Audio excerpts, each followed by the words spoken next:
मोदी हुकूमत की नाकाम पॉलिसियों, पहलगाम हमला, ट्रंप के बयान समेत दीगर मसाइल को पार्लियामेंट के मानसून सेशन में उठाया जाएगा। इंडिया अलायंस की मीटिंग में फैसला।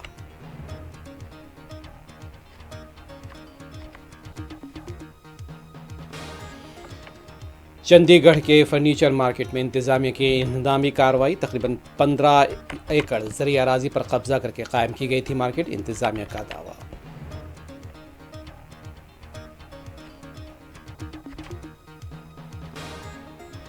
हिंदुस्तान समेत 3 मुल्कों में ज़लज़ले के झटके। ईरान में 5.1 शिद्दत के ज़लज़ले से लोगों में दहशत।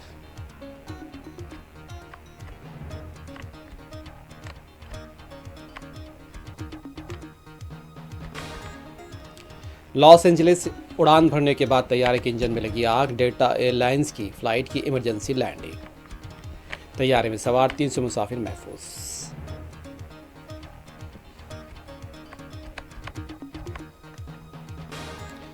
हैदराबाद में बुनालो त्यौहार के मौके पर आज से ट्रैफिक तहदीदात। 22 जुलाई तक नाफिज रहेंगी ट्रैफिक पाबंदियां। पीर को सरकारी तातील का ऐलान।